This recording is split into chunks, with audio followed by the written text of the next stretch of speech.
everyone, welcome to NFL in London. It's Wade and Ryan here live from the Hippodrome Casino where we host NFL in London every Sunday, sometimes late on Mondays and late on Thursdays if we're up and sober. It's week one, which means you guys haven't come here yet and you're in for a big treat here at And Hippodrome. there's hope. Hope is in the air. Hope is in the air, although all your teams are first place right now. they are, except in that's for one team. One team. We can talk about Green Bay, but they got lost. They lost to Seattle. No shame in that. Quite handily. No, shame in that. Start off the season. It's all right. Green Bay has a bright future ahead of them. Let's talk about the games this week. Ryan and I are going to talk about 3 games. First game we're going to talk about is the New England Pats at home to playing Miami Dolphins. Patriots favored by 5. Ryan, what do you think of this pick? What do you think of this game? Here we go. The two teams I care the least about fighting each other. I'm very excited about this because I think everyone's still on the New England bandwagon. I think, Darrelle Revis is going to make the team better. But this is a team that's definitely getting older. Tom Brady was not the Tom Brady we saw last year. People think he had a good year, but fantasy-wise, he struggled, and that's all that people really care about nowadays. And I think this is a team that I think everyone... Again, they're in the easiest division in the league. Your division. AFC East, yeah. My division. AFC East. Yeah, they're probably going to win. I think Miami always actually plays the New England a lot closer than people give them credit for. But I don't believe in this Dolphins team. I think New England's going to win it. I think they're going to come out. Everyone's going to jump on the New England bandwagon. And it's going to be Tom Brady this, Tom Brady that. But let's wait a couple more weeks when they have a better challenge. New England wins, but it's closer. I say Miami actually covers the spread. This comes down to the wire, actually. Okay, I actually agree. I think Miami's always been a good team that's played well in September. And I think it's also because the weather home in Miami is hot, it's humid, they've used to playing in that. It's no advantage, though. Yeah, I think it's an advantage if you've been practicing in Boston the whole time, then you got to come down to where it's very noticeably quite warmer, and Miami has played well in September. I think that also with Miami this year, everyone's worried what's going to happen with Gronk. Is he going to play? You've got Edelman, who's, you've got a different kind of receivers that are happening. They've had some things shuffled around in New England. I think the big thing is that Ryan Tannehill, I think, is a great quarterback. And I think with Mike Sherman, now that he's not there, I think we might see Tannehill actually explode in this game. So I think Miami's going to open up a lead, and New England's going to come back. I think it's going to be a close game, a couple points. But Tom Brady at the end, like you. Tom Brady's going to bring the hair and throw a supermodel with the money play. shot at the exactly. end. Like he so does. I think Ryan and I both agree Miami to cover this game. Yes. All right, Wade and Ryan here for NFL in London. We're talking our second game that we're talking about today. We're talking the San Francisco 49ers playing at Dallas Cowboys. San Francisco is favored by 4.5 points. Both teams have not had a very good preseason. Some injuries across the board. Ryan, what are you thinking about this game?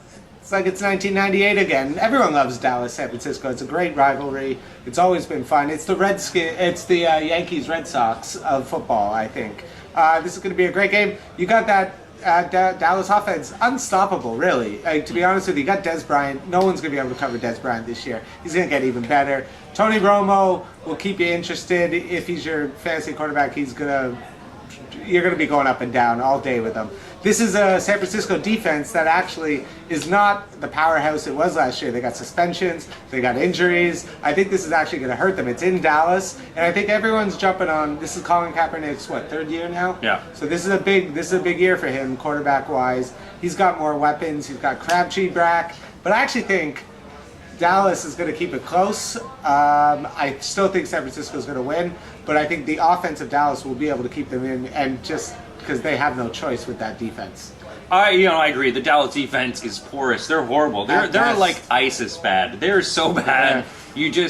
And I mean, everyone thinks of an America's team. Sure, they're America's team, but they were America's team before there was a black president and before there was gay marriage. Yeah, so I think America's team has changed. They should really change who America's team is. I agree with you. I think this game is sort of looking at, okay, what's going to happen? I think people are trying to gauge what's going to happen. As you mentioned, suspensions, injuries. They're still going to be able to get to Romo. They don't have a very good offensive line that's going to protect him.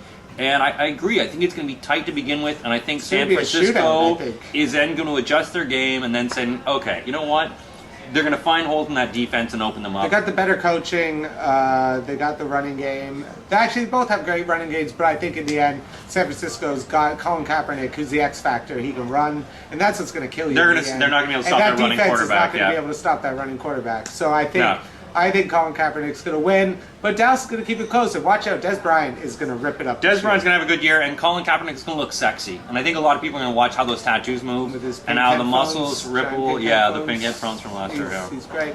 All right, now we're going to get into our last game. We're doing 3 picks.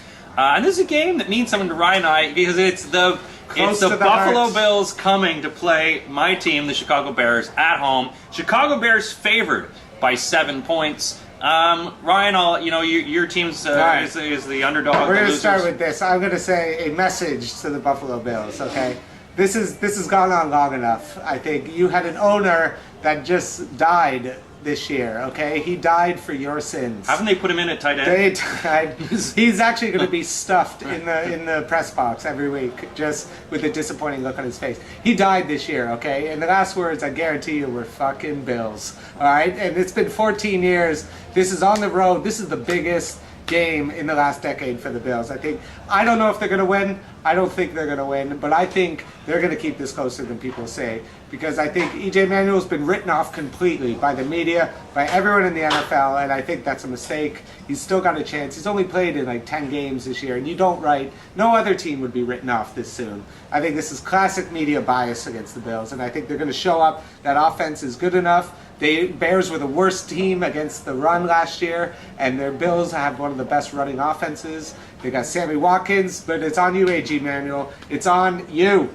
I'm just going to write them off. I think this is going to be a blowout. I really do. I think that you've got a quarterback who can't throw, especially in the wind. You picked up 2 wide receivers. The fact that the team didn't even vote him as captain shows that they have no faith in him, no faith in the There's team. like 9 captains and on the team anyway. Chicago has upped up our D. We are ready for this. I think Cutler. I think if we're only going to build off this, and I think we've got the running game, the passing game.